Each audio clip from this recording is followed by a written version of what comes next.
Back to Cocktails, Code, and Conversation as we are getting ready to get into a very good conversation. Because look, let me tell y'all, this is like one of the only podcasts I actually plan. And I'm gonna tell y'all why I planned it. Because, one of the topics we're gonna talk about today, I saw it come across my news feed and I read the article. And the first person I thought, I was like, I am gonna have her on this podcast. We're gonna talk about this. Like this, it had JeNae Johnson written all over. So I'm super excited about this conversation y'all getting ready to listen to. But first, before we get into all that, right? I already told you what her name is, but I'm gonna let her introduce herself because she got to get the floor. Y'all know every single guest on this podcast is special. So we're gonna give a very special welcome to Miss JeNae Johnson to the podcast. Hey, and I got a little applause. I love it. I love it. Oh, a double applause. Okay. So, David, thank you so much for having me today. I am extremely excited to be here. We have had a conversation offline, but also we've had a live conversation before. So I already know it's going to be dope. It's going to be fun. And we'll dig into some things. But a little bit about me. I'm the owner of CTM Unlimited. And we are a human capital consulting firm, but our keen focus is eradicating systemic racism in corporate spaces. And the way we do that is we basically are going into companies and flipping the tables on ineffective D&I initiatives. Sometimes they're ineffective because they don't exist. And sometimes they're ineffective because they've been around for too long and they've lost their way when it comes to really having some sustainability and really seeing results. And so, as you can imagine, it's been a very interesting last 8 months or so. But I love it. I love it, and I'm so excited about what the next 8 months or so will bring. All right. And you know what? So you were saying that tagline there, and that hit me. Like, I'm very big on words, right? I've always been a word nerd. Like, whatever. I think I, was the only kid that had a thesaurus or knew what a thesaurus was, like at the age of 7, whatever. Like I just. You weren't alone. You were not alone. But the fact that part of the tagline was eradicating systematic racism in corporate spaces. Yes. Like we gonna chill right here for a minute because that's like, let's do it. That's a powerful statement though, right? Because there's ways that, and having spent the last couple of years around marketing people, right? There's so many ways that you can say something, right? And certain words have a certain impact, and the analogy I always give.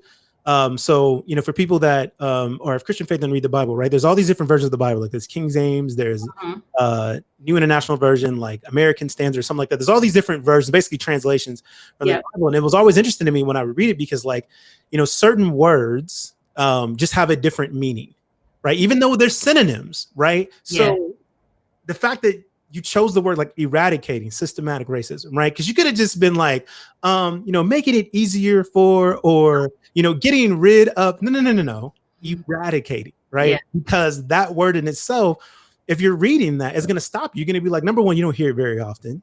Mm-hmm. So you look at it because, to eradicate, like that's like, you are doing something like with purpose. Like I'm about to eradicate these roaches up in his house. Not like I'm about to try to get rid of them. No. Eradicate. Like get rid of all traces of it. Any trace of their existence, right? Yes. So I love that. So can you talk to me a little bit about like, is that like, was there like a journey or a process to come up with that? Or is it just like, it just hit you and he was like, nah, this is what we're gonna go with? Yeah, so I think it came out of my own trauma, to be honest with you. It came out of understanding what it felt like and what it was like to walk into offices where I was the only person who looked like me, to walk into boardrooms and have people question my credentials, have them question why I was there.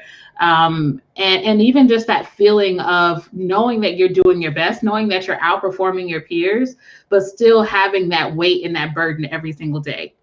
And that was just my experience from working in various corporate companies, but also working as a contractor for a while. So just kind of jumping around as a third-party contractor and going in and out of these different companies and always getting the same kind of side-eyed look and also the questions, right?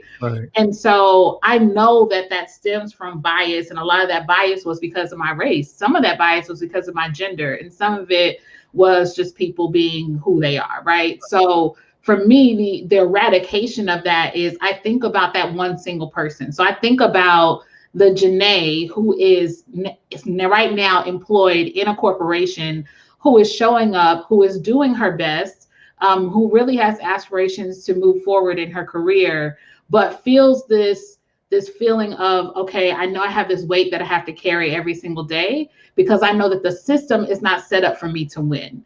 And so that's why it's about looking at the systems that are already in place, because a lot of times people will say, oh, the system is broken and we need to fix it. Now the system is actually working exactly as it was designed to work. Right. So it's designed to keep the people in power. And so this for me is not just a business. This is about a movement. And I believe that if we start with one company and one leader at a time, then eventually that one leader in that one company influences another company, and then influences another and another. And eventually, when my children, my grandchildren look back, they're not going to have that same JaNae experience of walking into a room and someone questioning them just because they're Black. Right. So that's it. Beyond that, I will say that this last probably 8 to 10 months or so, and going all the way back to the killing of George Floyd, that was a catalyst, because we were already doing the work as far as just, leadership development and training and et cetera. But I made a judgment call and made an executive decision to say, we will only focus on those kind of activities that are around eradicating systemic racism. So yes, do we still do training? Do we still do leadership development? Do we still do coaching? Do we still do change management? Absolutely, but only within the lens of, is this helping to eradicate systemic racism? And I think it's because, the image of George Floyd being killed was not just about this complete disregard for human life, right? But it was also a metaphor of what it feels like to not be able to breathe. Like to walk into a space where you know that you belong there, but to feel like you could not ever catch your breath. And that's what it felt like to me working in corporate. And that's why I'm so passionate about helping other people get rid of that feeling and being able to thrive. Yeah, and that's it's I've had conversations offline about it with a fair amount of my network, some white, some, Southeast Asian, just everybody, right? Just kind of talking about like the effects of, kind of what George Floyd and what we saw, right? And what I would bring up and take a step back is like, in the moment, what I realized was like, this was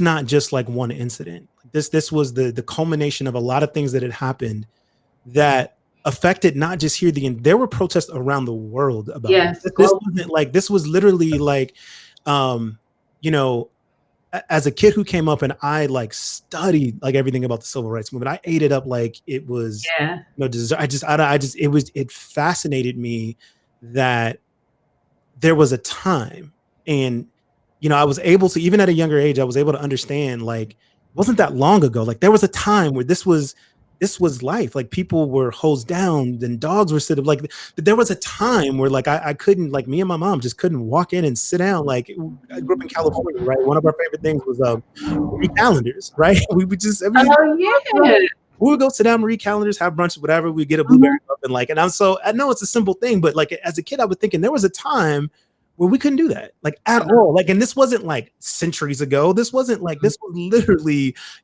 half a century ago, 40 years ago, like a couple, like generation, to where there's people that were alive that in my family I could call and talk to, and they would tell me about, well, how it was like when they had to, hang out with their friends and things of that nature. And so, all of this was, to me, as it was happening, and I was like, this is this generation's time of our civil rights movement, right? That we need to take a look and see that, yes, we've progressed, but we've kind of lost some things in there. And I think especially to bring it to like the corporate America, and for me, what I've seen in the tech world is what happened, and what I saw, awaken within people was that we had just accepted a certain line and just said, well, we got complacent. Like, well, we reached it because they allowed us in, and we're here, and we're doing these things. But look, we got, and we've had a president, and we got we got some wins, so we're good, right? And so when we did that, what happens is we became silent. So when the little things happen, right, that we would see at work, when somebody would be silenced at work, or when somebody would get looked over for a promotion at work, we weren't saying anything because we felt like, you know, maybe we're complacent. Maybe this is good enough. And what happened is in that moment, right, when people, and to this day, like I still haven't seen it, and I refuse to do so, only from my own personal, like, I know I can't take it in. Like it's go. I just know. I know what's gonna happen. And I'm like, all right. But like, I think in that moment when people saw that, it shook everybody up out of the little dream state that we had put ourselves in, and it forced people of color to look around. But more importantly, it forced white people to look around and go, "Yo, this really ain't right. Like something's wrong here." Right now, it did reveal some stuff that was like, for the people who was like, ain't nothing wrong with that. Like, oh, it's not. Well, hello, sir. Like, let's talk about that. So it revealed that, but more often it let us know that like everything's not okay, right? And I think there was it was the greater population of people who truly are allies that just never knew what to do, what to say, or kind of like felt something was wrong, but was like, nah, I think everything's okay. That was the moment that was like, no, it's not okay. And by the way, let me show you why it's not okay, and why this is going the way it is, because now you're dealing with 40 years of pain that I've never been comfortable to tell you or address to you about. Oh my gosh, right? So now that just reverberates itself throughout everywhere. I mean, think about it. In 2 days, right? In 2 days, we had protests in every single state in this country, right? In a week, we had protests in New Zealand, right? Like, all saying the same thing. That to me is, you know, there is a connective energy that connects every single human being. I truly believe in that, and we won't get into all that or whatever, but it's like stuff like that happens. Like, that's what proves to me that it's true. Because how across the world, right? Yeah. Within days, like, you have all these people shouting out against this one pain. Why? Because we're all feeling it. And so I'm hoping, right, that with all the craziness we had in the past year, that like this is the turning point where things will never be the same, because we'll start to look and address and say, look, we've got to make this better. Right. And that's part of the things that now, you know, I'm kind of looking back and you know, because I'm petty. So I go back on LinkedIn and I'm looking at all the posts. I'm on Twitter, and I'm looking at all the, you know, we stand by this against systematic. Okay. And we're going to do this. I'm like, okay, cool. Thank you. I appreciate it. Right. Yeah. Where are you with that though? Right. And I'm gonna roll up on my watch and be like, so what's good though? Yeah. Right. Yeah. Like when you drop that's all. Like, when I say first quarter for us is all about accountability. Like, it's really rolling up on, and this is not just from accountability from people that I don't really know, or, you know, companies who have said things publicly. It is about that, but it's also about some of the prospects that we have in our pipeline, you know, companies we've been in conversation with, because I want to know, like, so where are you with that? Because you said you were going to do X, Y, Z. We talked to you about what you can potentially do to move the needle. You weren't ready for that, but what have you done? Right. Like that's just where we are. I think the other piece I want to go back to, something you said, David, about like this whole notion of our own silence. So when I say our own silence, like as Black people, how I can't tell you how many non-Black people kind of were shocked when I started speaking out about this.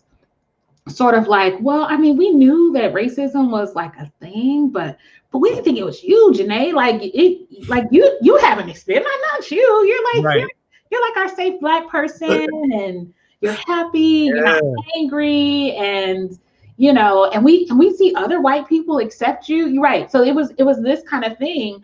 And I was like, yeah, but do you understand this off-color joke that somebody made at a company happy hour just 2 years ago? Or do you realize what happened when I went to enroll my infant son in daycare and they told me they don't take public assistance? And that was in 2018.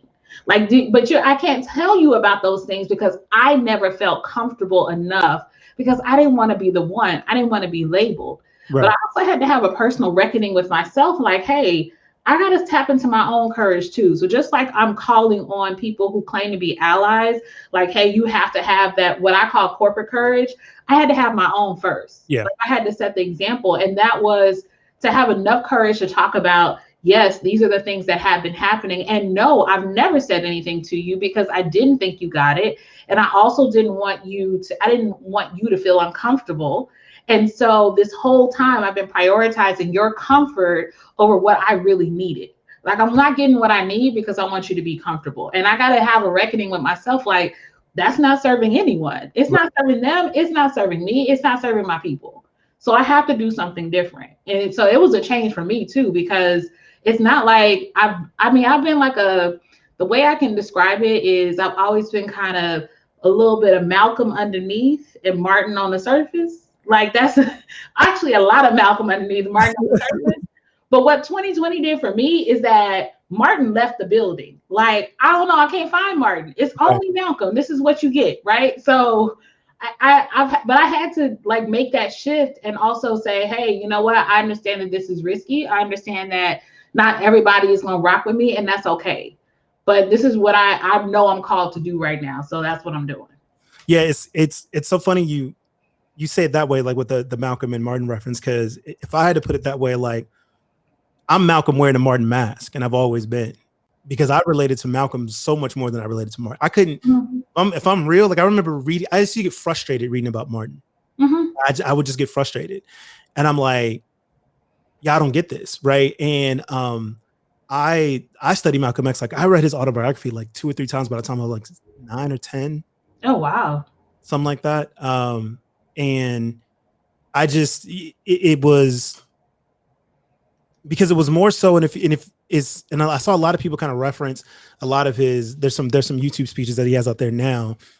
And I think it's one of those things that I felt like this when I was younger, and I would talk to a lot of my friends, and we would, have our Black History Month. Now I was blessed enough to be in advanced classes in California. So I was in a different track. So we studied like a bunch of history stuff, like all the time. And so I was always studying different things, but I would have conversations with, my Black friends, and they, we talk about Martin and all this stuff or whatever.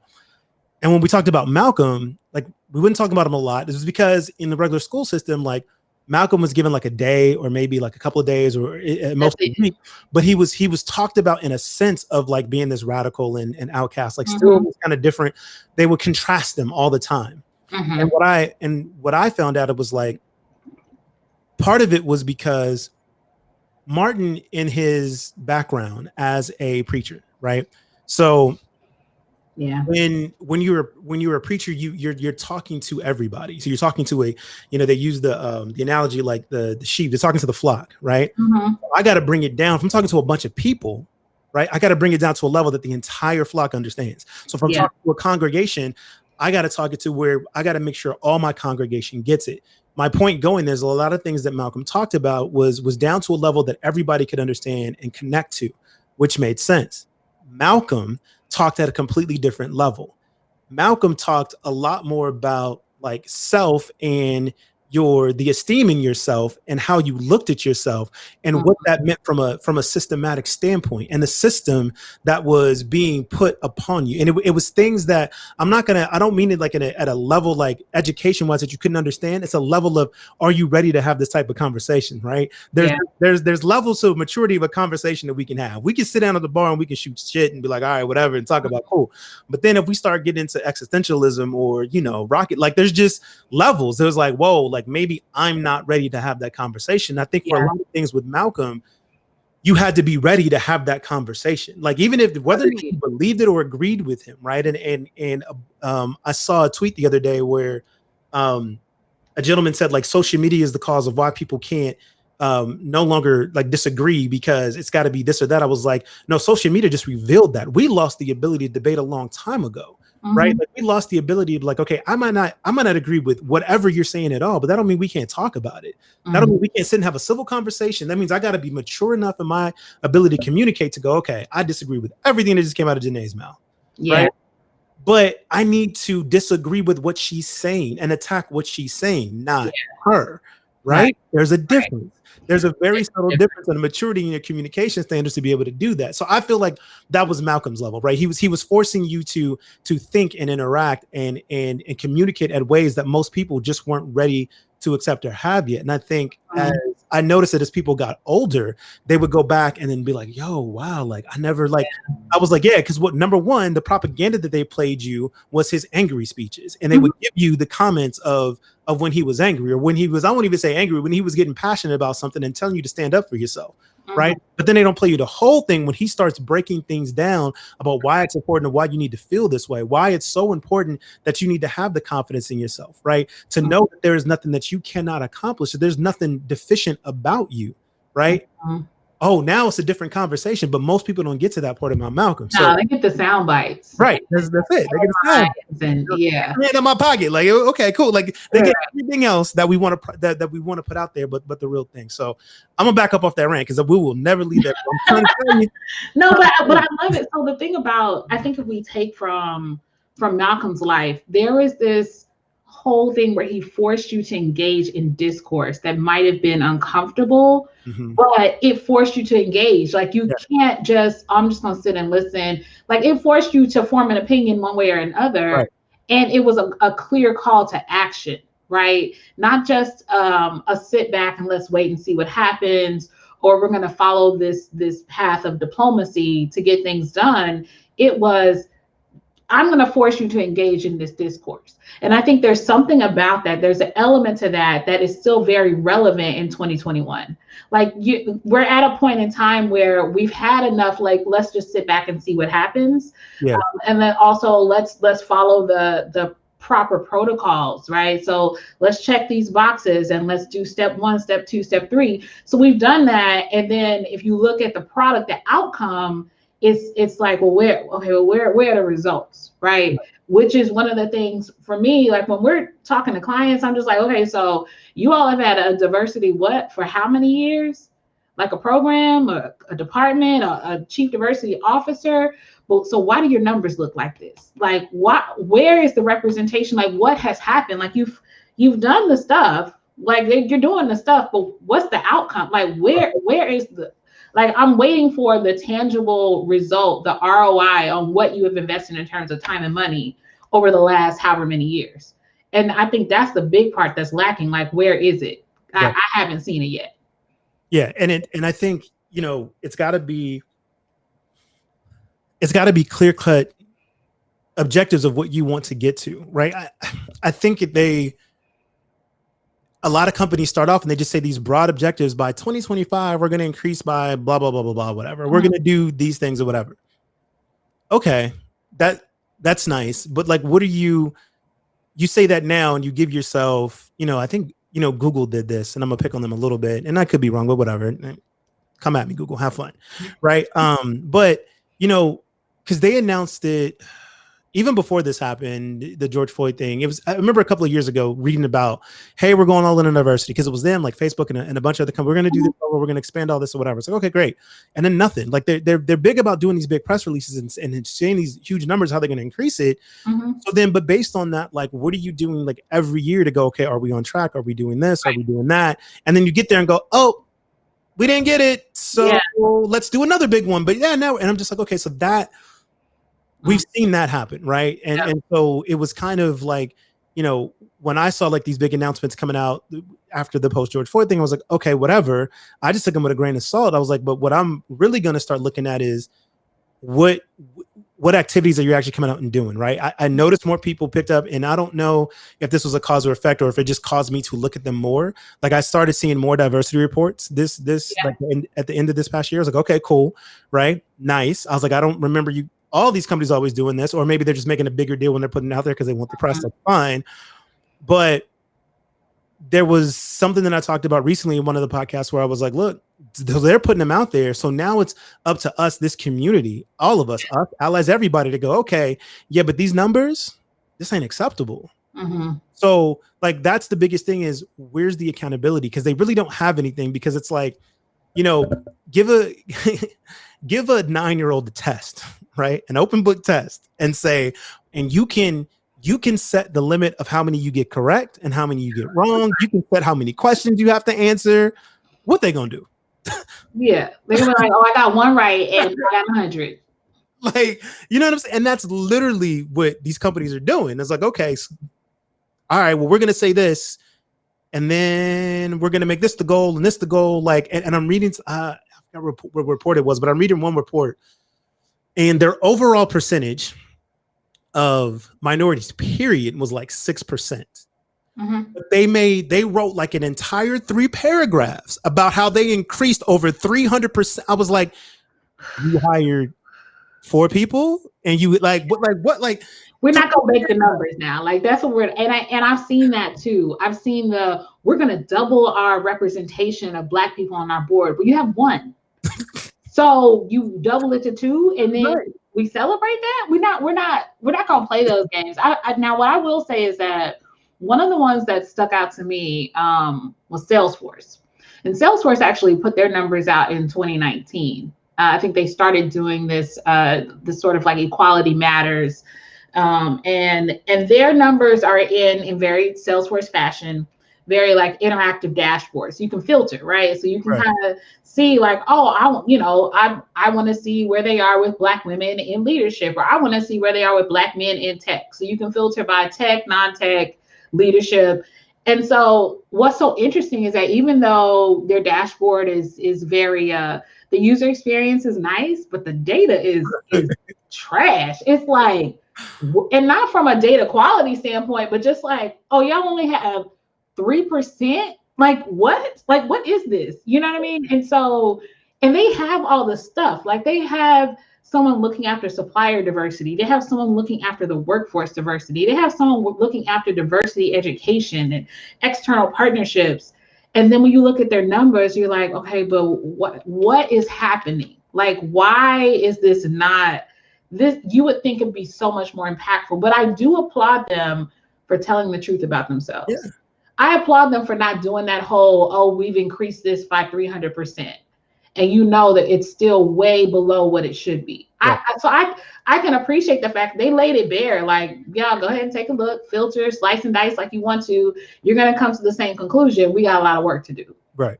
So I can appreciate companies that are doing that. I want to see, it's one thing to do that in 2019. It's another thing to do that and show some progress in 2020. But at the end of 2021, like, I don't want to see those same numbers, right? With plus or minus a margin of error. Like I need to see more. And here's the thing: like I'm super critical of any company in the tech space because I'm like, look, literally what we do all day, every day is innovate.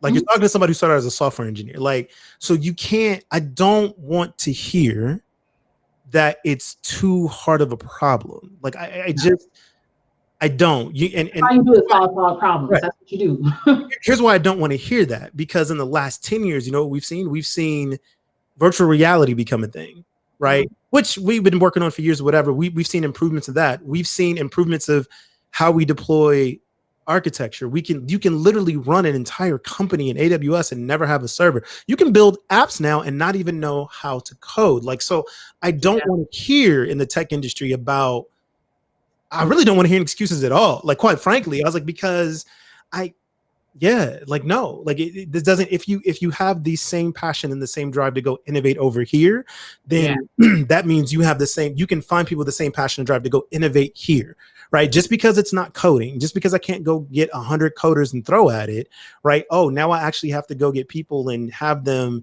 I don't know, like be empathetic and start thinking of different reasons and saying, okay, well, hey, maybe, we keep hiring 100, minorities, but 90 of them quit in 3 years. Maybe we can start looking at our culture and what that really means. Perhaps. Maybe that's right? It. Let's dig a little deeper into these stats and say, okay, since we're so numbers driven, right? Where are we seeing the greatest amount of turnover? Why does it seem to be in this division or this branch of our, organization or this or that or whatever? Because here's the big secret, right? That for those of us who've worked in the industry, we know it's not a secret. Like there is a very ugly and nasty, masculine and toxic culture within corporate America, and specifically like within tech, right? And the more you poke and prod at this, you're going to get to it that, hey, sometimes your most successful leader, as far as a business standpoint, that moves the business, right? Create more revenue, does all these things, is single-handedly the reason why you will never increase your minority representation, because minorities be around this person and go, I'm good. Yeah. I'll go elsewhere. I'll switch industries. Like, I'm okay. Right. That's exactly what happens. And I think it's the, the notion that what I've seen a lot of companies attempting to do is just what you said. Oh, we're going to up our recruiting. We're going to partner with HBCUs. We're just going to get more talent in here. We're going to make sure we focus on diverse talent and attracting them. And we're going to start the talent pipeline all the way back to high school. And we're going to just build partnerships and all of that. And it's like, you could do all of that. But if your culture is shit, no one will stay. And the data actually proves that, particularly when it comes to Black professionals, that you can look at the attrition numbers and see that, okay, there must be something with the culture. So, we saw this even with Wells Fargo in 2020. They lost 7 Black female executives to other financial services companies, right? 7. They didn't have that many to start with, right? How you lose 7 in 1 year? Right. It's indicative of the culture. So you had one that went to JP Morgan, you had another one went to Equifax, they went to different places, but it's because that culture was not such that they felt like they had a reason to stay. Right. So yeah, I on that. Yeah. Look, and here's the reason why. So I believe that everything has a process, right? And so I'm looking at this and I'm like, okay, so first we get everybody to start actually looking at their data. We'll get the reports. That's nice, right? The next thing that I'm seeing, and maybe this coming years when we start to see this is like, because you're going to get to the point to where the numbers point to now. Let's start actually looking at and dissecting your culture and figuring out what are we going to do about that? Like, how do we start handling that? Because here's where you know if as a company and as a leadership if they're serious or not. Because if you're presented with the fact as a CEO and go, okay, I have to choose between actually creating a culture that will allow me to meet my diversity and inclusion goals, right? To where everybody feels comfortable and can thrive, or get rid of 2 or 3 key successful business people in my organization, right? That's when we can really start having the conversation, start to understand like, this is what it's going to mean, right? You're going to have to either work with them to teach them as like, look, you can still be successful in a different way that you're doing it now, right?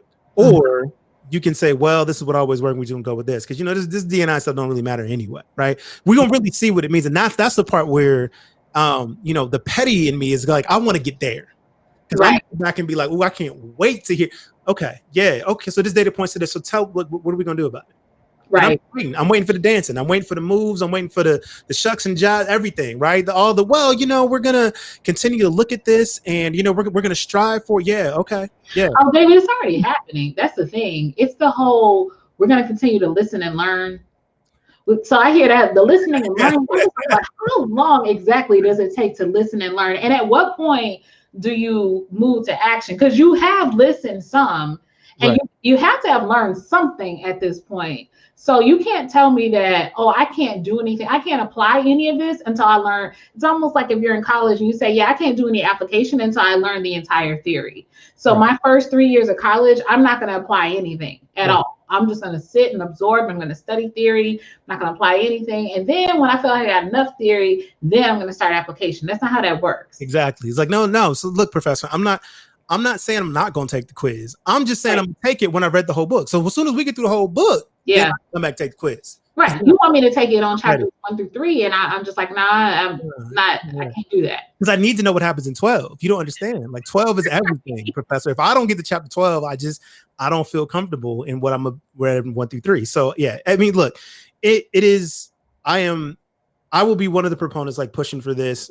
Even within my organizations that I work for, making sure that we're continuing to build and it's, for me, it's a culture about everybody, but obviously I relate most likely to the Black experience because that's my experience. Right.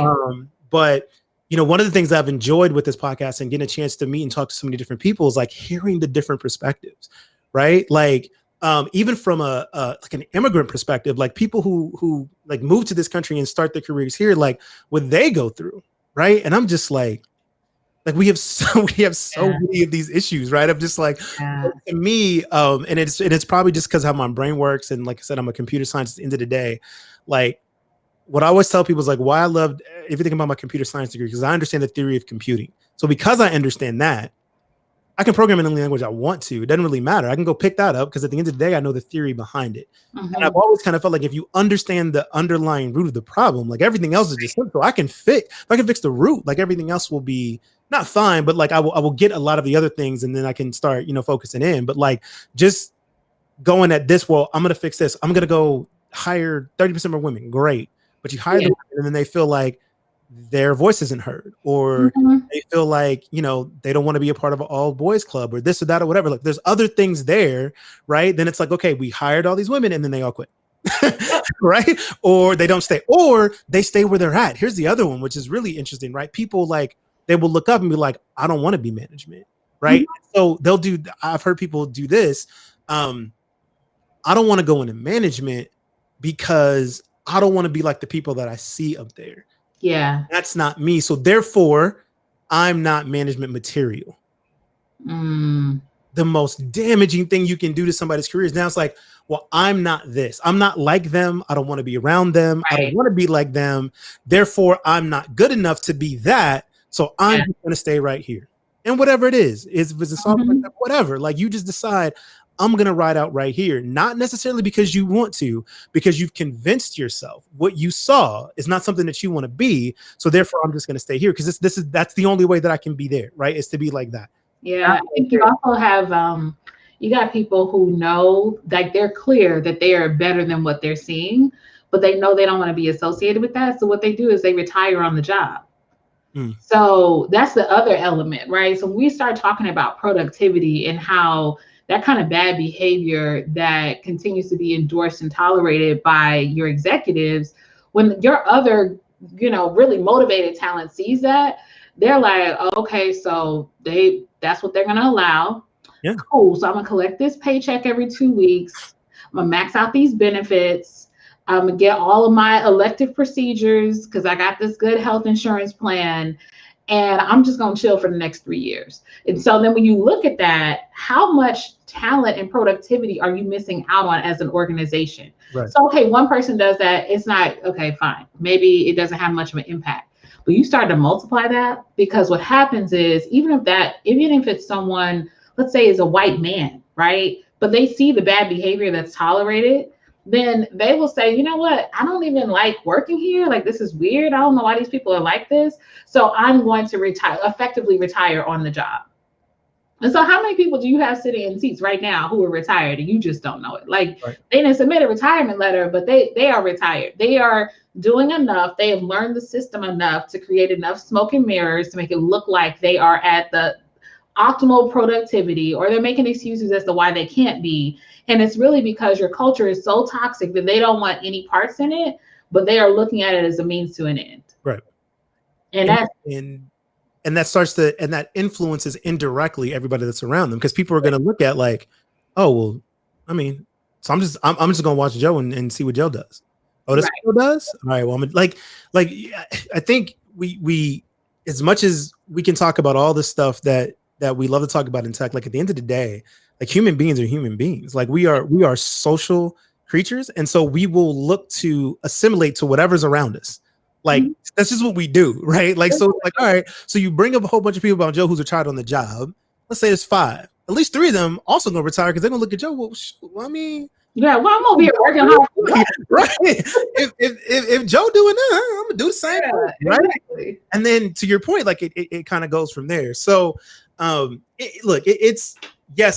have a lot of work to do, but that doesn't that actually it excites me, because that means like, look, there's there's room for us to change and make it different, right? And realizing the fact that I'm comfortable in the fact that, I've done enough in my career, right? Not that I'm done yet, but I've done enough where I'm just like, okay, cool. Like, now let me make it better for everybody else that's coming, right? Yeah. Like, I want them to have an even more amazing experience and experience all the great things that I've experienced, but even better, right? And I think I'll give that to the wisdom you get from getting older. I know, like we all go through this cycle. Like when we're younger, it's like, and this is old nuts, old nonsense, whatever. And I remember I used to hear this when I was younger. Now I finally get it. I was like, the wisdom you get with age and just time, like if if I could take it and bottle it up and give it to people, it's like, boy, y'all don't understand. It's just like when you have time, when you've had time to see things and experience things and go through those, right? That's what drives you to go, now I can actually have an influence and make things better. Right. And that is like, there's a joy in the fight and the pursuit when you're building, when you're younger and you're going for something. And there's also joy when you've been through some things and now it's like, you know what, I can make this easier. Yeah. Right? Like, and how exciting that is like, okay, I can remove these obstacles from you. And now I can sit back and watch and see how far you go and just have complete joy in what you've accomplished. Yeah. Right. And the only part I'm gonna take is like, I was able to help make that easier for that person to get there. Right. Like that, so this side of it to me is so fun fun and exciting because it's like, I get to go find someone to do some work that I can look back on and be like, yeah, we gonna make some noise and we're gonna make some changes. So with that, I want us to segue real quick to this the whole reason, right? That not the whole reason why I want to have the podcast. It was big, but like one of the main reasons I was like, we're gonna talk about this. So NASDAQ, right, came out and said they wanted to make a proposition to the SEC and basically said, hey, look, this is what we're gonna do. We want to require any security that's listed, right, on NASDAQ that they had to meet some diversity requirements on their corporate board. And I don't have the exact numbers. I think at least one on their board, but maybe a little bit more than that. But they had to have an underrepresented minority. So, minority, women, LGBTQ on their board. Now they came out and said they wanted to propose it to SEC, said they wanted to make that like if you did not have that, you were going to get delisted from NASDAQ, which when I saw that, I was like, oh, they swinging. Yeah. Like, okay, that's a big deal. Now, I was totally happy when I saw it and I got super excited and I was like, I got to talk to JaNae about this. We got to dig in. Like, I'm like, man, like these are some big things. Now, when I started to read it a little bit, get some of the details, they watered it down a little bit. And I was like, okay, I get it, right? Like anything else in a negotiation, you gotta do some give in there. But overall, right, the fact that they were coming out and making a step and saying, look, we're going to do this. This is going to be a requirement you're going to be having. Like that's anybody that doesn't understand that in the corporate world, at the end of the day, if it doesn't affect the bottom line, like it's just not going to make it into priority of things to do. Right. And I think sometimes it's the hardest thing for people to understand is like, this is running a business. A business is about revenues and profits. It is. Right. So the things that I'm going to manage are what's going to affect my revenues and my profits. Right. If I have, regulations that I have to meet that come with fines or prevent me from being able to do that, then those are going to get priority. Right. And so as much as I would love for everybody to do the right thing in the world, at the end of the day, it's not going to happen. Sometimes we need sometimes we need a little push to do the right thing. Just like when we was kids, right? It was like, mom and dad would like, go do this. It was like, I don't really want to do it. I got to get a little push to do the right thing. It's like that now. Will we really just voluntarily pay our taxes if we weren't getting a little push from the IRS? That's very true. Like, come on. Think about people who are employed. Like, would you really just, let me go ahead and write this check to the IRS every 2 weeks because they didn't take it out of my check and I'm going to go ahead and make sure? No, we would not. That is very true. Because human nature. I sure wouldn't. I'd be like, oh, you didn't do it? Guess you better get next time. Don't now. Sorry. But yeah, so as we look at that, I want to get your initial, thoughts to it. Just what comes to mind when you see this from NASDAQ? Yeah, so I guess let me talk about the things I want to celebrate first. So I celebrate that there is an element of public disclosure in this, right? That it's not just, I'm going to do all this under the cloak of secrecy. If I am a company listed on NASDAQ, there's a requirement in their proposal that there's public disclosure in terms of how they've been able to have representation on their public board. So I appreciate that. I also appreciate the bold move because perhaps it will be a signal to the rest of the financial industry, right? So if NASDAQ is doing this, then where else could this be done? Like, how else could this be replicated? Sort of as a model. And honestly, I think it is, while for some companies, they are going to struggle because, for decades, they have had 100% of their board be white or male, or never have they had anyone from the LGBTQ community represented, right? So they might struggle, but for others, they're not going to struggle very much because they're like, oh, we'll just add one, right? So I think in a way it's good, but in another way, it's sort of like, okay, this is a very low threshold. Like they're asking for 2 on your board, like 2 people, and it doesn't have to be 2 Black people. It can be one that identifies as a minority, another one who identifies as LGBTQ. So you have this huge pool. Basically, you can get anyone who is not a white male on your board, and you can meet those requirements. Right. I do think the public disclosure is important because I would be looking for, okay, did you just take the easy way out on this, right? And did you just do the bare minimum? So are you a C student or are you an A student? Because the C student is going to be like, oh, okay, so you only want me to do these 2, fine. We'll go ahead and pull in these 2. I'll call my friend, my buddy over here, and tell them to nominate someone, right? Like, so they can do that. But I do think the public disclosure is a big piece. Now, beyond the threshold being kind of low, I think there's also this out, right? So this whole thing that I can just write a note as to why I didn't turn in my assignment and you gave me 2 years to turn in my assignment is crazy to me. Like that part is crazy. That's insane, because it's like, well, wait a minute. So what would even be your reason? Like, I would love to see any company even have an explanation for this, because it's not because you have they have given you such a broad stroke, right? So you couldn't find anybody, like nobody, like in 2 years. You could find anybody. And what I would want to see, even like, not just, hey, we couldn't find anyone because of this reason, but I need receipts, right? I need to see the steps that you took to secure this diverse board member, and how, you know, it fell through because you selected 2 people and they declined, or your company went bankrupt and you all had to file for Chapter 11, you had a reorg. Like, I mean, there needs to be like an act of God, something catastrophic. Like, this is what I'm going to need. And even then, you still couldn't find 2 people, right? In 2 years, it's 2 people in 2 years. So I just wonder how NASDAQ is going to handle that, if and when you have these companies that come back and kind of like turn their little note in, like, yeah, so we tried, but it didn't really work out. Right. So then what? Like, what is and I haven't studied it enough to know like what the consequence is going to be, or what they're even asking for from support in terms of the SEC. But from a regulatory standpoint, then how does that then affect that company's standing, right? Like, so are there penalties from the SEC if you don't meet this threshold? Like, that's the part. So again, it goes back to the accountability, because otherwise I can look at this as, you know, a leader of one of these companies and as an executive and say, oh, we can kind of phone this in, or we can delay this, or it's not a big deal. Let's just go ahead and start preparing our note as to why we couldn't get it done right now. And then time and we'll be good, right? Like, let's just go ahead and file the exception right now. So I mean, I think it's just going back to what we were talking about with all the different statements that are coming out, and the different actions too, that there has to be a strong and sustainable accountability model. Otherwise, it doesn't work. Otherwise, it's just a good idea. Right. But then we'll be, you know, talking about this good idea 5 years from now and be like, hey, whatever happened with that NASDAQ thing? And then you'll do a Google search for it and you won't find anything from the last 2 years. You'll be like, wait a minute, it just kind of fell off. I was like, yeah, we thought about it, and then we kind of did some stuff, and then some stuff happened, and then hey, look over here.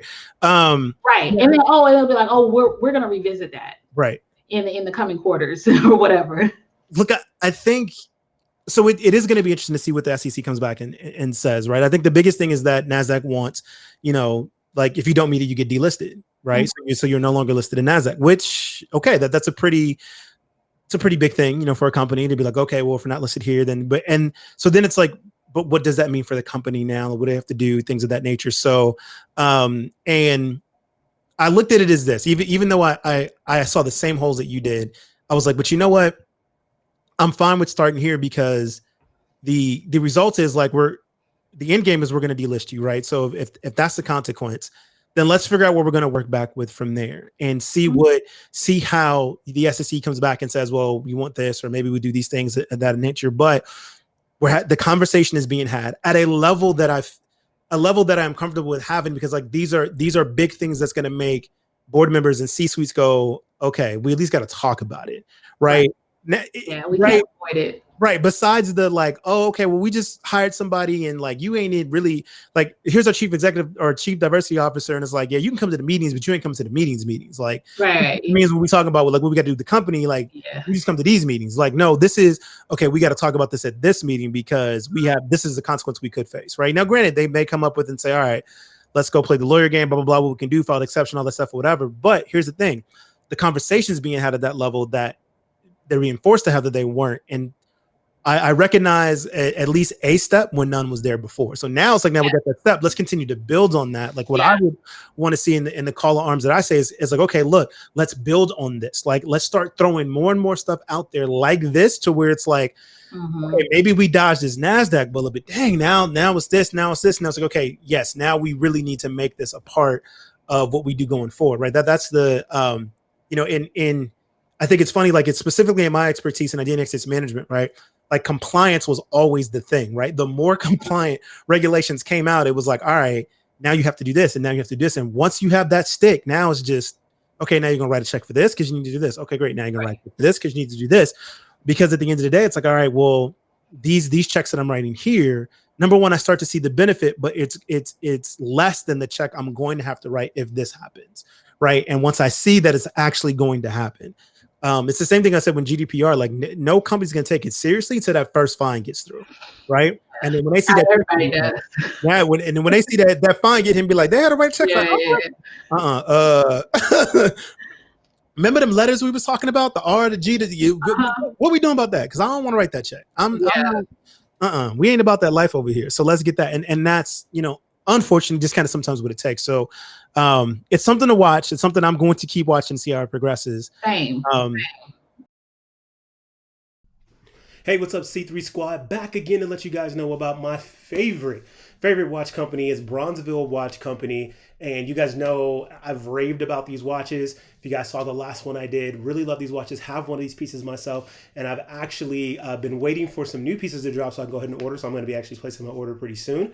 Right now, you're getting free shipping with all the orders. And also, hey, ladies, it is official. They now have ladies' watches as well. I want to introduce you guys to the Rose Gold Classy Lady Renaissance Automatic. This is a beautiful piece. So to all my Lady C3 Squad members, you're looking for a nice watch to add to your collection, definitely suggest Bronzeville. For all my male watchers, of course, my C3 Squad members, you guys know you can hit up all the other watches or give this for your lady of choice, your mom, your sister, whoever. Hook them up with a nice classy watch. Bronzeville Watch Company, hit them up, let them know the C3 Squad sent you. So we're gonna switch to a little different topic. We're gonna talk about yo HU. We gonna what exactly could you ever have to say with a side about the Howard University? Oh my gosh, the Howard. See, look, and we at the HBCU coalition of all of us alumni, right? We came and we talked about it. Y'all HU wasn't there. We left. Oh, we weren't invited. And we said, okay, look, y'all, we gonna have to let them have this one. Like we can't, like, we know how HU is, we know how them Bison do, but like this one, we gonna have to let them have it. We all agreed, like, look, you know what? We gonna stand with y'all. We gonna tolerate y'all for now with this.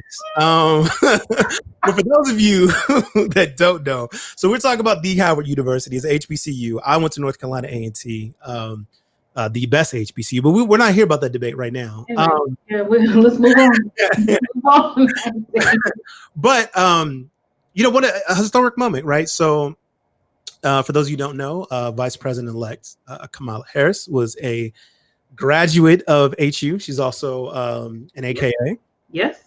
And so with all of the other, ceilings and records and all the stuff that she shattered on her rise to this position, right? It was a big thing for HBCU, all alum, just to see, kind of one of us made it. As much as we all just kind of, pick on each other and all those different things, at the end of the day, we really are like one big family with HBCU. You'll know that if you ever meet somebody that works from HBCU. We like family to where it's like, no, I can talk about my cousin. Right. You can't talk about my cousin. Like, trust me, say something about HBCU and you ain't in the clique. Real quick. You're gonna find out. You're gonna find out your nice favorite black friend wasn't really all that safe. You can say something wrong. You'd be like, wait, what's gotten into you? I've never. Yeah, we kind of stay ready for this. We do. So, but yeah, so just I guess I would love to hear from you on like as the moment happened, right? Like, you know, what you felt, what you thought, like at conversations maybe that you might have had with your daughter. Because I can say for me, I was just it was remiss. It was same as what happened when Barack got elected. Just this kind of accomplishment, this like I'm watching history type of thing. And this one was for the same, but I knew that it meant so much more, you know, especially when she made the you know, the comment about, you know, her nieces, right? Yeah. And, you know, being able to look up and see that. So I thought that was huge. But so this HU alumni fellow, Bison, how did it feel to watch your fellow Bison alumni get elected as the next vice president? So let me tell you this. First of all, I have a couple of contrarian views about this. So I hope you're ready for that. All right, here we go. Because I think, number one, let me just focus on the moment itself and the symbolism of the moment, right? So I remember I kind of checked out from the election itself because it was just, you know, we were on day 55 of it or whatever of the election coverage. And I just, you know, it was a Saturday, right? So I was like, look, they probably figure it out by December. So I'll check back in at that point. And so when the network started calling the election, so I'm on Facebook, just scrolling. And when I say my timeline, I mean, it was crazy, David. It was just so many people from Howard, and some of them like heartfelt, some of the like old head alumni, because we have a huge like alumni group. And then we have one that's just from anybody who was there from like 98 to 04, 05. And so both of those groups, I mean, just tears and just pride and just so much shit talking, like more than wives. I mean, telling people to make sure you update your resumes. If you went to Howard, that needs to be at the top. I mean, it was crazy, right? And then all my AKA friends, like one of my clients actually is an AKA, and she said she strutted so much that day. And she had like set it off playing in the background. Like she could not, she said she pulled a muscle. Like, and if you know her, it's funny because she's very like corporate, like buttoned up. And so it was too funny because she was saying how it's like she lost her voice with all the ski weed. Like she just could not even like all day long in her house, mind you, right, by herself. And so seeing all of the celebration, somebody said they were going to do some swag surfing at the inauguration. Like that was going to be a thing. Somebody said HU homecoming is happening. Even though we thought it was canceled, it actually is going to be January 2021. So I don't know if that's a real thing. Like, but these are all the things that were coming out the day of, right?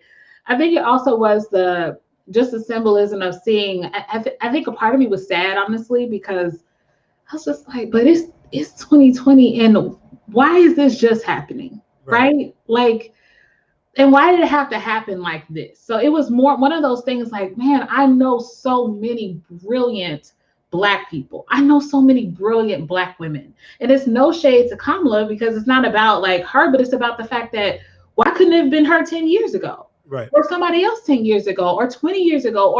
And one of the things that I appreciate about Howard that was always instilled in us is that it was always about leadership for America and the global community. Like from day one, you get there and you go to your little pinning ceremony. It's leadership for America and the global community. And it's not one of those things that we just took lightly. Like they literally developed leaders.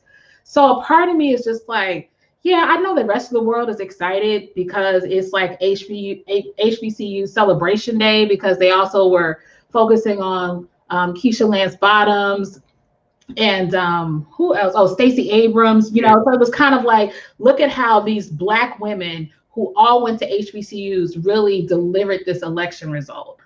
But I think a part of me was just like, y'all, we've been great. You're just now figuring it out, but we've been great. Like, we've been amazing. We've been innovative. We've been groundbreaking. We have been impactful. That's who we are. It's in our DNA. And with the products of HBCUs and the products of Howard University, I mean, I don't know people who are just like doing regular stuff. Like, oh, they graduated and they just went and got a job and they kind of just moved up. It's like everybody is doing these things that are groundbreaking. So part of me is like, the rest of the world is just getting the memo, but I've known this. And why has it taken this long? Right. Like, why is she the first? So when they show the graphic of Kamala in comparison to all of the vice presidents and how she was the first woman and she's the first woman of color, I'm like, but it's 20, like, it's one of those things, like, why is she the first? So on the flip side of it, and this is where the contrarian part comes in, I remember early in the primaries, right? So, David, you remember the Democratic primaries, and you remember it was like 25 of them, right? They all on the stage, they going in on each other. I mean, pulling up old receipts, and remember who did this? They were coming for Joe. They came hard for him because he had plenty of receipts. He's been in Washington for 50 years. Right. They're like, remember back in 73, you voted on this, this, and this, you know? So it was all of this going on. And I remember in the primaries, I kind of like, I paid attention to Kamala, and there was something about her. I was like, she all right, but I didn't feel like I wasn't connected, right? And so I think it's hard as a Black woman, as a graduate of Howard University, to not necessarily be aligned with the politics, right?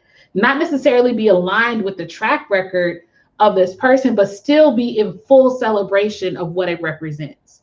And to be okay with saying that, right? Because you know what kind of culture we live in. Like, you say anything that is in contrary to what the masses believe, then you're canceled. You know what I mean? Or you're hating or whatever, like fill in the blank.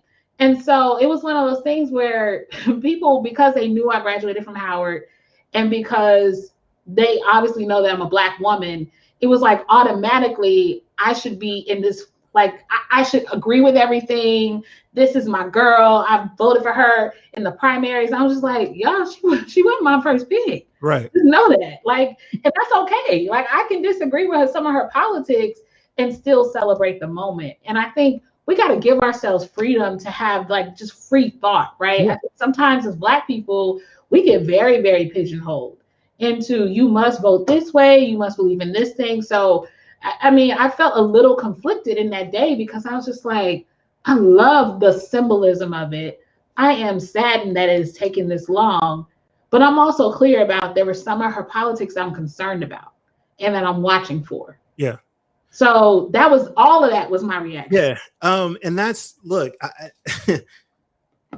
I'll agree with you 1,000%. I was not, I talked to my best friend about it. Like, I'm not a fan. I'm just not, right. Yeah. But I appreciate the moment, what it stands for, and I don't know. I've always been very objective when I looked at things, right. And I've just gotten to a point where I realized that not everybody is quite as objective and can look at things in a certain way, and so I get that. But so I looked at like just like all of her life and just all the areas and the things that she did and whatever, and I was like, okay, there's some things here that I don't quite agree with, this, that, or whatever. Okay, it is what it is. But like, it's an accomplishment nonetheless. It sets a, you know, I'm able to look at the things that I don't agree with, but I'm also able to look at the bigger picture. And I was like, okay, but putting that aside, you know, I don't have any kids. So if I had a daughter though, like, you know, and she asked me like, Daddy, could I be vice president or could I be president? Yeah.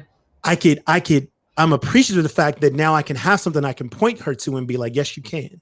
And here's somebody that looks like, right. That, so that I was like, okay, I'm going to take that now for her. And I'm very critical of every single politician because I take all of this very seriously. I'm like, so what are you setting? What are you doing? I was not a Barack Obama fan at all when he was going through. I was like, yo, I was reading his books. I was talking to stuff what he was talking about. I didn't like his politics. You know what I did like though? I loved his message, and I loved the fact that he had an ability to connect people.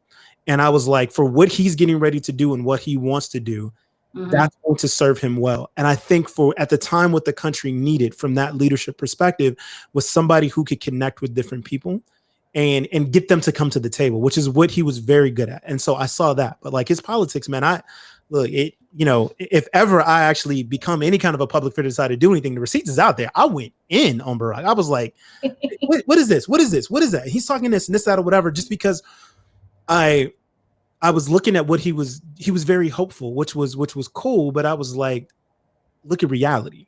Yeah. Right? Like the things that you want to do, you can't change in 8 years, brother. We ain't been able to change in this country in 50, 100. And like, so how do you think you're gonna get these done in 8? I thought it was just a very like naive type of step. But at the time, like I saw quickly what the country needed, right? Like, cause anytime like, the skill to be able to reach and connect with somebody. And I think Kamala's got a little bit of this. Like I haven't I don't know, like a switch. I felt like either a switch or like her team from the primaries to win.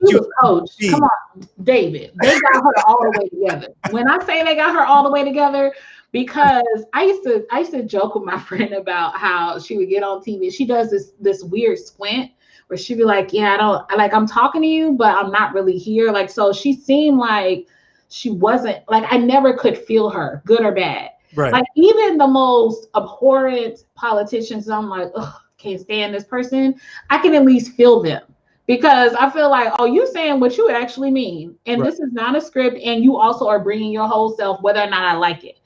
But with her, it was like, I don't know, like what's happening. It was like, it was puppety to me. It was very, and it lacked any kind of like, she did not emote. Right. And so there was not like, I think I had similar challenges with Barack, but I always felt him. Yeah. You know what I mean? Like I always felt Barack. Anytime he spoke, I always felt him. And so even though when Obamacare came out, and if you're somebody who's worked independently, you know what the cost and benefits used to be and then what it changed to, that I'm not going to go on that rant, but like I am not a fan of Obamacare. I've gone on record and said that I think it was, for me, as someone who was already relatively healthy and already had like an independent healthcare plan and wasn't under a group plan, I saw the drastic change. It did not work out for me. It might have worked out for somebody, but it did not work out for me. Yeah. It did not work out for my kids. It was just bad all around. So, there are some of the politics that I'm just kind of like, okay, y'all want to do what?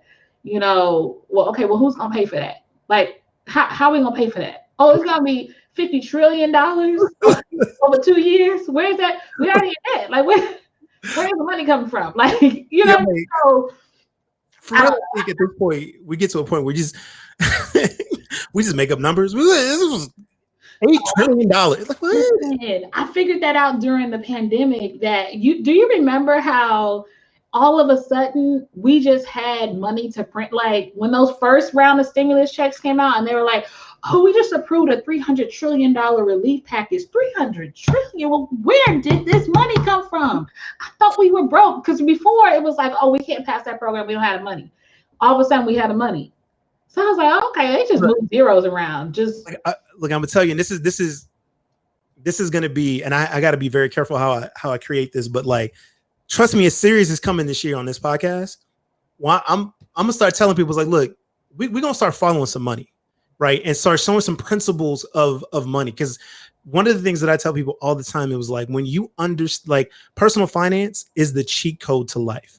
Because here's what you're going to learn. Personal finance and or business finance. To me, they're the same thing. Right. First of all, that's the first point they gave you. Business finance, personal finance. They separated the two. It's the same thing. Finance is finance. Money is money. Right. Assets, liabilities, they don't change. Yeah. And what you can do with them is all based on like what you can apply on your taxes. But anyway, we're going to get into that. I'll get into that. But it's like, once you understand money and the way it moves, I'm trying to tell you, it's like Neo in the Matrix. You're gonna walk around and be like, what the? Yeah, I know. Like, it's so true. It's so true. Right now, what happens is people sit down and they just, they hear this like, oh yeah, $300 trillion, we're gonna do this, and the Fed's gonna do this, and we're gonna raise the rates, and people are just like, yeah, okay. And I was like, look, when you and it doesn't take a whole lot.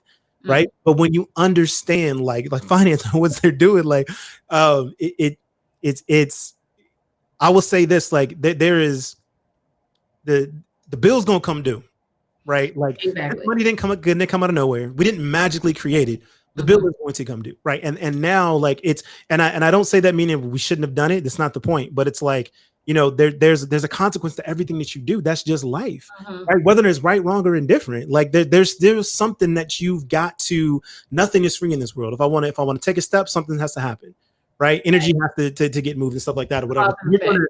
So part of why I'm going to be very watchful and involved with this administration is because kind of a lot like the Obama administration, they have a lot that they have to now manage. Right? Like taking over a country in the middle of a pandemic, a world pandemic we haven't seen in over a century. Now they got to come and manage all this stuff, right? Yeah. That's like saying, okay, well, yeah, you can buy my business. Okay, great. Here's this debt book. And like, you know, these dudes come around like every month. Yeah. And kind of want their money and they don't really ask about it nicely. But anyway, it's yours now. Bye. Fun, right? Like that. Those are and I didn't really keep good records of everything. Yeah, so, like just go through this the spiral notebook and you'll see some things scribbled and you could just piece it together. Yeah, but you got it. You figure it out. Just, you know what I'm saying? Like, so look, there are some things that we are going to, as a country, and this administration is going to have to do some big decisions they're going to have to make. And yeah, well, I'll leave it there. I've debated whether or not I ever want to have a politics discussion on this podcast. Like, I know, you know what? I do my best.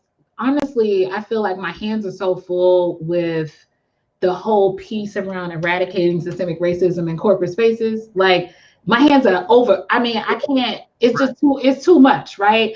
So I try to stay in my lane. Like, let me focus on that because I feel like if we start digging into and uncovering the politics side, I would get so sucked into that I would neglect this other thing that is extremely important. But I think at some point there is an intersection, right? There is a point where you have to talk about it. And I think also just for enlightenment, like I so encourage every individual, I don't care what you look like, I don't care if you're purple, green, whatever, like you have to read and study for yourself. You cannot just consume news. Like consuming news, consuming headlines. I did this experiment early in the pandemic when they were doing the presidential task force briefings, you know, every day. And I did an experiment for a couple of weeks where I would just channel surf, right? It's the exact same briefing, but I would go MSNBC, CNN, Fox News, and just kind of channel surf, same briefing, headlines completely different.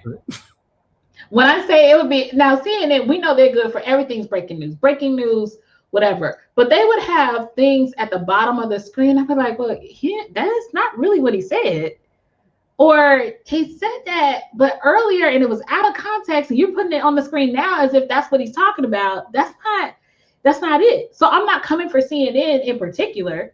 I'm not coming for Fox News or MSNBC, but I do think that we have this group think, right? And people are not actually looking, like read transcripts of what's actually being said. Typically they are available. You can find the transcript for almost anything. And if you can't find it, you can get one made for like $2. Right. But like read transcripts of what's actually being said. But versus like listening to the spin. Read though. Like yeah, David, I can't solve all this today. I know, but look, I don't have all the solutions today. I mean, but I think that's the problem. Just like, please, like, let's stop it. Let's like really educate ourselves and then make informed decisions about how we vote, about what we support and what we don't support, and not because it is associated with the group, not because it is somehow associated with our gender or our race or whatever. But it's because we have made a personal informed decision. I mean, honestly, if you think about the whole political system it's designed to empower the individual. Yep. Like that's what it's supposed to be. It's not supposed to be about groupthink, but that's what it's turned into. I digress. I'm gonna get off your podcast with this because I'm gonna actually promote you. Like, David, let me know if you're gonna do one on politics now. I'll come back to that. No, look, I think there's some we're gonna talk about it because there are a couple of like I think I want to do almost like special event podcasts where I have some panels and stuff like that, where I want to get some people and just and have, you know, more curated discussions on some of these topics, right? So I'm working on it. Look, people, I'm trying to figure out how to turn into a media mogul. Y'all know me. I'm gonna get there. We're gonna put some stuff together. We'll figure it out. So look, we're gonna transition to the last segment of our podcast because like I realized that, you know, me and JeNae will sit here and talk for like 3-4 hours. Man, they gonna shut up. But I love it though. So I number one, thanks for coming on and taking the time to be on the podcast. It's absolutely fantastic. But I do want to. I ended all the same time. Like I asked everybody the same question. So if you haven't heard any of the podcast, you got to get ready for this question. If you had of the podcast, you ready. But this final segment I like to call the last sip. Okay,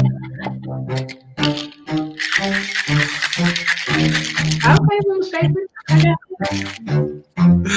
All right, so we come to this segment called the last sip, and it's still, I blame this all on hydrocodone. Like, because for a month I was out and high on hydrocodone after I had my ankle surgery. So when I came back, I know how to use my mixing board. Like, I don't know what buttons is what, and I just can't remember them no more. So, but thank God for post editing. I will fix that. So we'll call the segment the last sip, and I end with the same question to all my guests is, what do you want your legacy to be? Ooh. Yeah, so I think that is one that is a great question. And two, I think it continues to evolve for me. But I always have wanted to be known as someone who has not just accepted things as they are if those things are not right. And to advocate for those who have not found their voice yet. Because I'm clear that for some people, they're just not at a space where they can speak up. Either it's because they are gripped by fear, or it's because they have situations in their life that don't allow them to speak up, or maybe because of their position. Even more specifically, I understand that there are people who are still wanting to maintain their employment. And so because of that, they're not in a place where they can actually speak up because they have a reasonable fear of backlash. And so I think for me, I want to always be a voice for the people who are silent. I want to always be someone who looks at things and says, this is not right. And we're not going to continue to do this just because it's already been done, just because it continues to be done, or just because the majority of people are okay with it. And so I hope that no matter what it is, whether it's advocating for Black people in corporate spaces, or it's really pushing companies to find ways to create equitable workplaces, or if it's, I do a lot of speaking engagements with women and really showing them that there's more to your life beyond what you can see in front of you based on my own life experiences, to give them hope, to give them something to anchor to, no matter what it is, right? I may end up I might be like a TV writer or a producer or a director, right? Like I watched an episode of Queen Sugar a year ago, and I was like, oh, I think I want to be a director, because Ava DuVernay was putting all these new directors on. Right. So I was like, oh, okay, I think I want to do that. So no matter what it is that I end up doing, I want my legacy to be about speaking up for people who are silent, and also challenging things that are wrong and making sure that they get corrected. Okay. It's an awesome legacy to have. We'll see if I get it done. You'll get it done. You'll get there. Even though you went to HU. That won't hold you back. Here we go.